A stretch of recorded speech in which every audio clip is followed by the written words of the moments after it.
this native Floridian's entire life has been dedicated to public service on behalf of the people of this state. He's an honor graduate of the University of Florida, but he tells me he just barely got out of Harvard, Mr. President. He's had 5 terms in our state legislature. He was Speaker of the House of Representatives and, of course, is now our Chief Executive. I know he's very ambitious for the people of the state of Florida. I'd like to mention all of the many things that he has in mind and the things that he has done. I would like to touch on only 2 or 3. He understands full well the necessity and the need for statewide tourism in the state of Florida, and he has placed strong emphasis on this, not only to our benefit, but to the benefit of the whole state.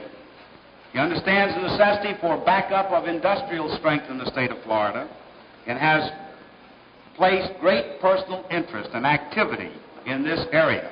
And it is due to his interest and the state of Florida making some land available that Aerojet came into Florida and into Dade County.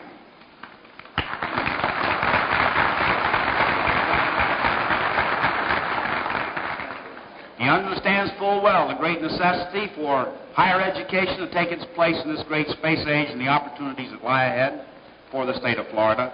And he certainly has captured the excitement of the space age with the needs that he foresees and has planned for very capably for facilities, for salaries, and for faculty. He's a governor of all Florida, as he has said repeatedly, and he certainly has striven mightily and personally to reduce any elements of sectionalism which may remain in our state, if at all.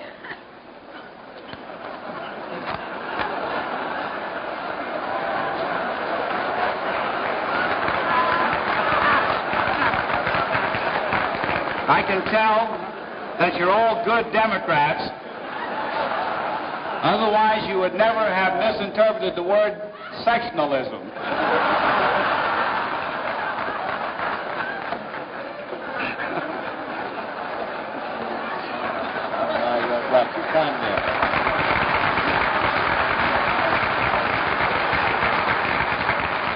But let me tell you, I might as well just interpolate here. I was just about to introduce a great man, but I wanted to thank Bud Dickinson, who did introduce me. It was a very flowery introduction. Now, you don't usually get those kind. I remember one man got up and said, "Ladies and gentlemen, we're very happy to bring you the latest dope from Washington. Here's Congressman Fussell."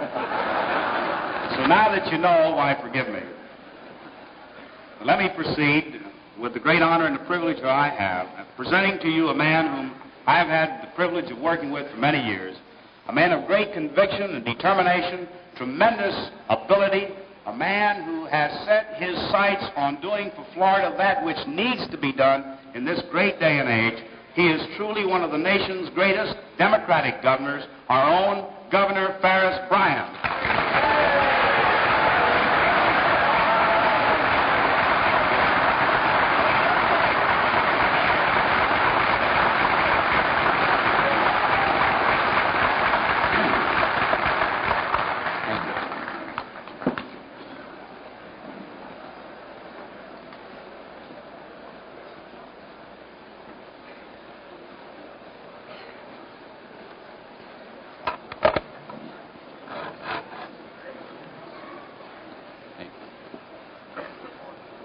Mr. President, Senator Smathers, Senator Holland, Mr. Secretary, Governor Ellington, Chairman Bailey, and other distinguished leaders of the National Democratic Party, members of the Cabinet of Florida, members of Congress, your lovely, lovely wives, distinguished Democrats, my fellow Floridians. For those gracious words, I am, as you would be, grateful from our distinguished and capable representative from Dade County. For me to look out on an audience of this kind, in a setting of this kind, on an occasion of this kind, creates a great temptation to launch into a flood of superlatives in an effort to describe the emotions that I feel of pride and of joy. Pride at these leaders, indeed these leaders of leaders, who by their magnificent efforts have made this occasion possible. Joy at the presence of our great president here, and joy too that on this occasion in Florida, the Democrats demonstrate in a way unparalleled in the history of the state, and I believe unparalleled in the history of the South, and perhaps unparalleled even in the nation, their unity, their harmony, their teamwork, their dedication to common goals. For all that you have done.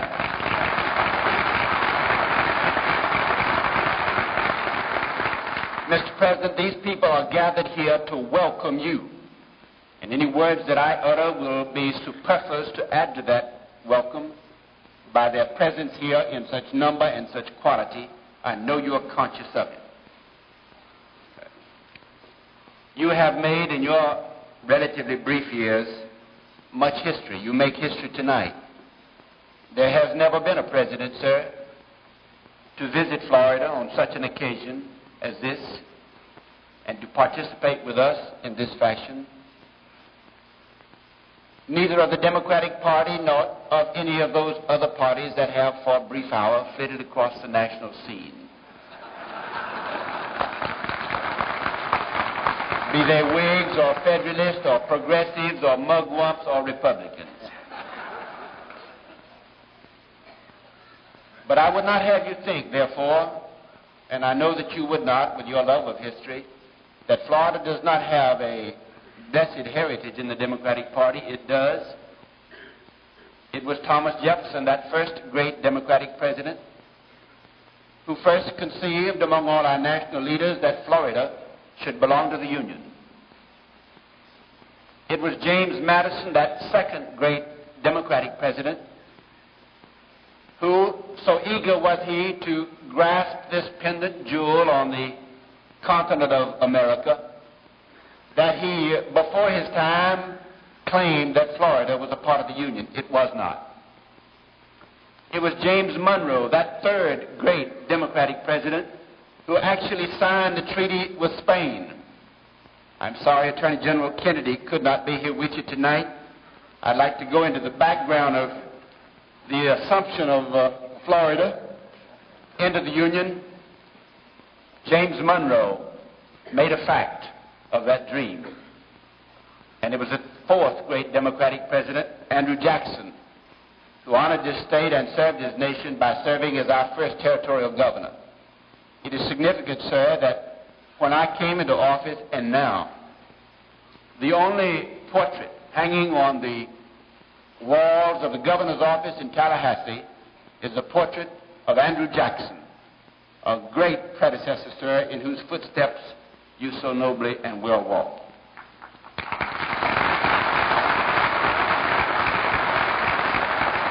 But Florida changes, and you are here. And because you are here and because your attention has been focused on Florida, we change, we grow, we move. You have called on this nation to move ahead. Florida moves ahead, sir. We follow your leadership. We gather here the riches of human experience from all over the nation. I know that there are other states that can claim for themselves people of ability who have selected those states for their home, but there are more people in the golden years of their lives that come to Florida to spend those golden years than any other state. And yet I would not have you think that our appeal is just for them. Your selective service tells me that there are more young people, 18 years of age, who come to Florida than to any other state in the nation. The inexhaustible vitality of youth is a characteristic of our state of which we are very proud. I hope that you have been here enough. I know that you have talked enough to our great leaders to know that we have here a people with a vision that I think is unmatched in the world. A people that have conceived that in the field of higher education they must press forward at all costs. And over the last several years, there have been more institutions of higher learning established in Florida than in any other state in the nation. There have been... We have here, too, a quality of people that is precious to me.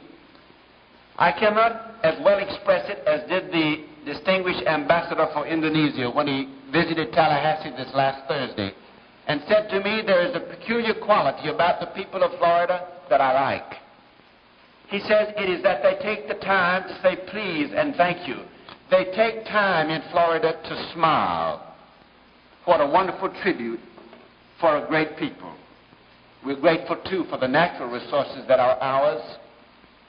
You live on one of our coasts, for the golden sands that mark the longest coastline in the nation, for the 30,000 freshwater lakes that dot like jewels our landscape, for the sunshine that ripens 75% of the citrus fruits of the world, for the 35,000 visitors that come to our state every day, and for the democratic leadership, sir, at the national level and at the state level, that has made this state the exemplar of them all.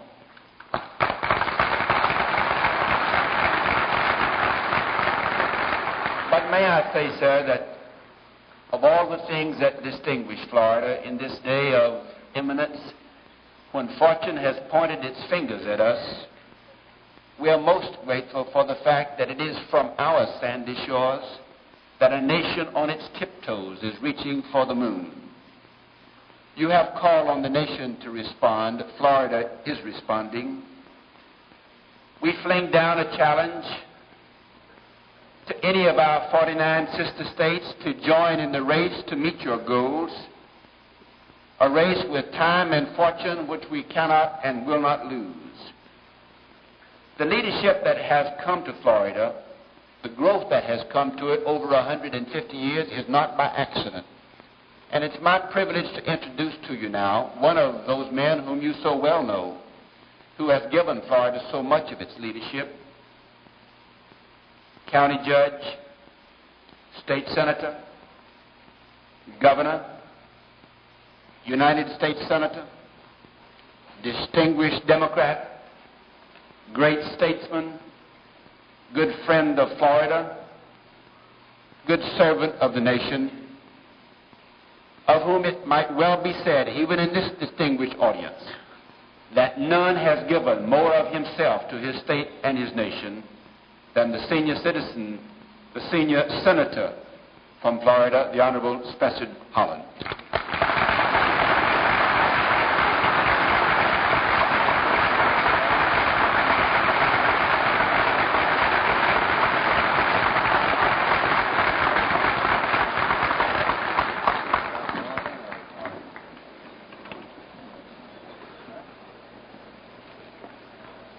Mr. President, Governor Bryant, Toastmaster Dante, my distinguished colleagues from other states and from Florida, lovely ladies and fellow Democrats, I appreciate very greatly indeed the kind words about me which were just spoken by our distinguished governor. You may be sure that I shall never forget them, and I hope that other Democrats of this great presidential dinner tonight may retain a very clear recollection of them, at least through 1964.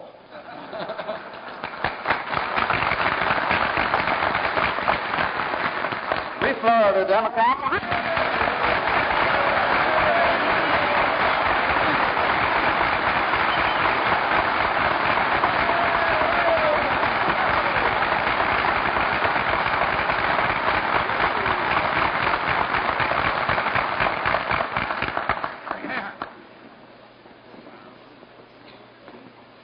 Mr. President, Governor Bryant, Mr. Secretary, Governor Ellington, my distinguished colleagues from the Congress, members of the Cabinet, members of the little Cabinet, and my fellow Democrats. My wife has two speeches which she makes and she always advises me to make on an occasion such as this. She calls one her short speech and the other her long speech. And the short speech says, "Thank you," and the long speech says, "Thank you very much." I'm sure that I would be very wise this evening were I to follow her advice and her custom. However, in so doing, I would not be true to myself in expressing, as I want to do, gratitude for those who have made this dinner possible, and particularly those who have said such nice things as Senator Holland has said. I'm very pleased that my parents could be here tonight.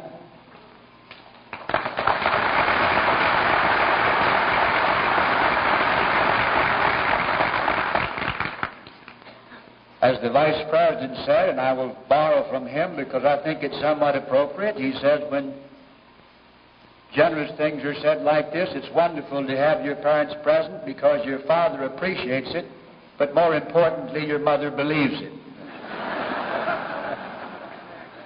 Well, I'm indeed delighted to see so many of you here this evening, and I think all of us recognize that this is the most successful fundraising dinner that has ever been put on in the state of Florida.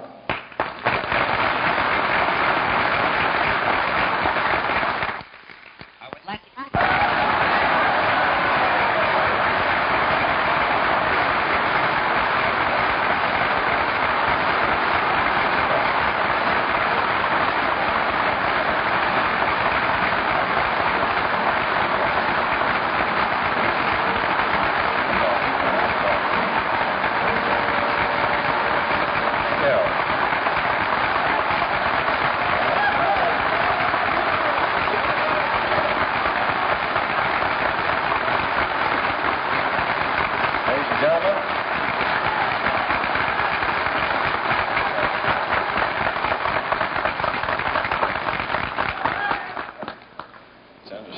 Mr. Chairman, Governor Bryant, Senator Holland, members of the Florida delegation, Secretary Ribicoff, Senator Jennings Randolph, ladies and gentlemen, I had never heard till tonight Senator Holland's nominating speech for Senator Smathers, but it is one of the most moving speeches that I've ever heard. The question is, George, were you really serious out there in Los Angeles?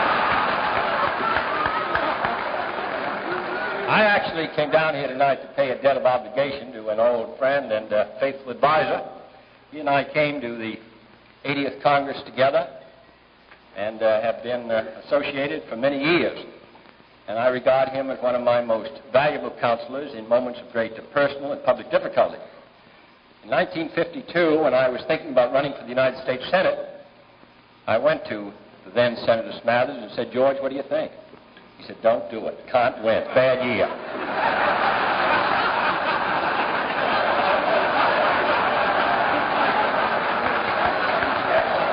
In 1956, I was at the Democratic Convention, and I said I didn't know whether I'd run for vice president or not. So I said, "George, what do you think? This is it. They need a young man. It's your chance." So I ran and lost. And in 1960, I was wondering whether I ought to run in the West Virginia primary. Don't do it. That's a date you can't possibly carry. And actually, the only time I really got nervous about the whole matter at Los Angeles was just before the balloting. George came up and said, "I think it looks pretty good for you."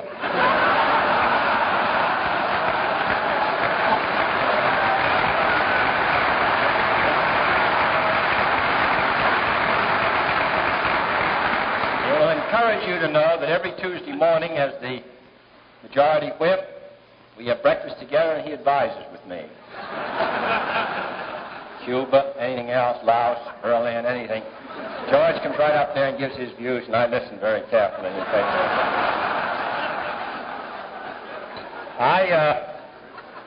It is a great honor to be here, and I think that you are fortunate. I had heard in Washington that Senator Smathers had a tough fight. I wanted to come down here. I've been asking all day, who's he running against? Nobody knows his name. $300,000 has been raised for this fight. But we're all glad to pitch in a hard battle. George, this is a bad year.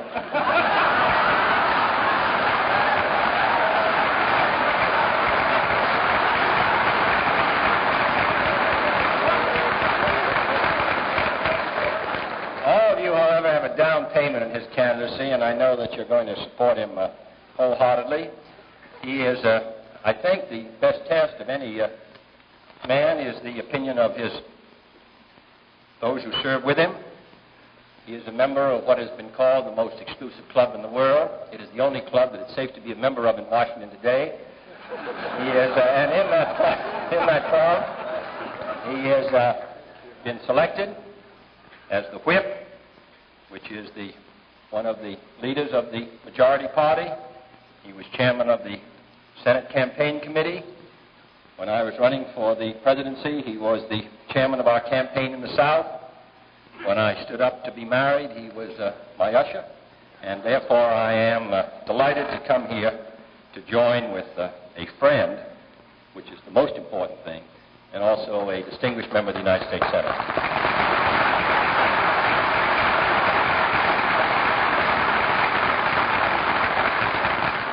I think George Smathers, in fact, I know this.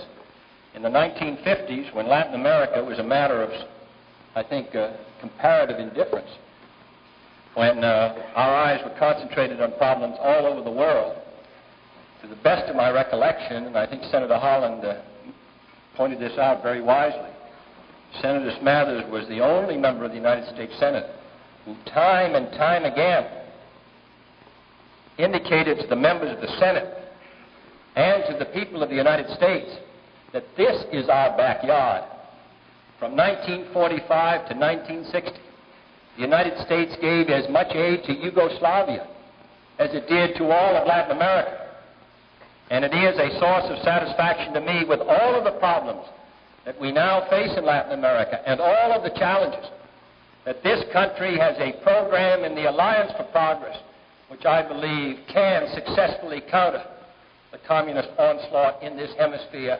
And your Senator, Senator Smathers, reaching, as this state does, into the South, I believe was the first member of the Senate, really, in the 50s, who pointed out how ignored we had been and how uncertain we had been in our policy towards this area. I'm confident that Senator Smathers will be reelected. This is a great state. We all take such satisfaction in the person of Colonel Glenn. He's going to make the most profound difference to this state. In the next year, we will have 5 times as many people working in the Canaveral area as we do today. We will spend 4 times in the space program as much as we do today. But that is only the beginning. As Governor Bryan said, with that emphasis on space will come the scientists and engineers, will come the improvement in your universities and colleges, will come the emphasis on technical accomplishment, which can make Florida one of the most vigorous and vital areas of the United States. California, we have seen that in that state, with the great emphasis which its universities and colleges have made upon technical accomplishment. As you know, Berkeley, the University of California, has nearly 3 times as many Nobel Prize winners in its campus alone as the whole of the Soviet Union. And what has happened there, with their emphasis on technology, is going to happen in this state. In one of the most amazing prophecies in history, 100 years ago, Jules Verne prophesied that there would be a competition between Florida and Texas as to which state would be the source of vitality in the space age. He thought that Florida might fail because there was no city large enough. And he wondered whether Florida was stable enough, linked to the United States, to stand the blast which would come when we finally put a man in space. 100 years ago. Well, I prophesy in the next 10 years that this state is going to have the greatest period of development of any state in the United States. And you, the people of Florida, must be part of it.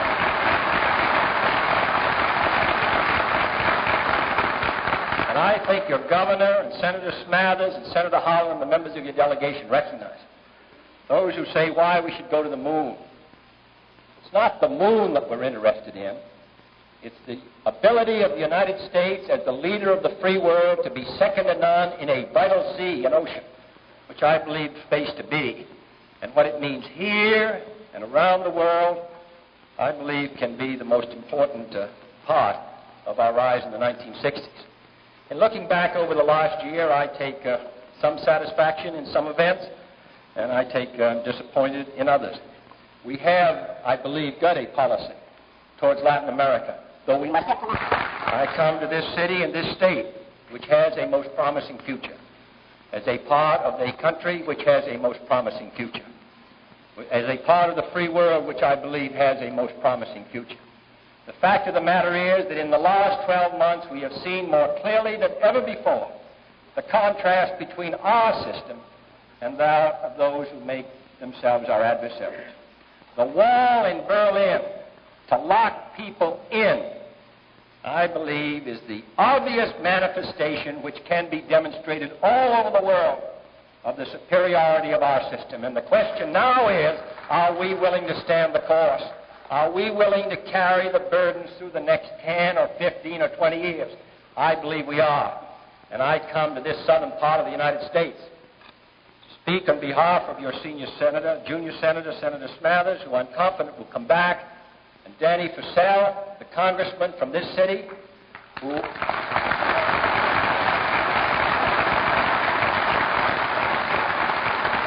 Danny once said that the hottest places in hell are reserved for those who in a period of moral crisis maintain their neutrality. He does not. And that is why I'm confident that he will be reelected, too, to the United States Congress.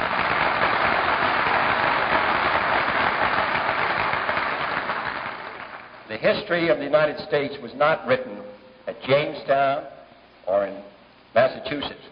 It began here in your state, St. Augustine, 400 years old. And I believe that here in the oldest part of the United States, we have a potential of being the most vital and vigorous. So I join you tonight in a salute to your junior senator, a salute to your state, and also a salute to our country. Thank you.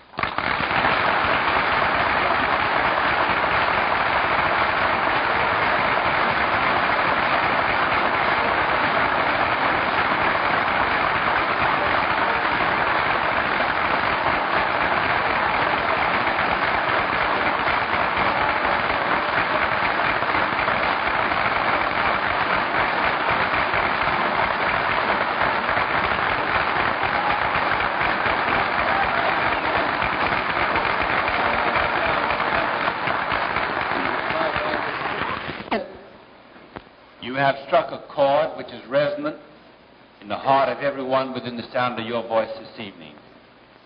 And you have sounded a challenge that we gladly accept and to which we will respond with all the force of our being. There has been prepared for you tonight, sir, a floral tribute from this, the floral state of the nation, in the shape and form of the state of Florida. And just as a token of the warmth of our feeling for you, may I at this time have the pleasure of making a presentation of this symbol of Florida.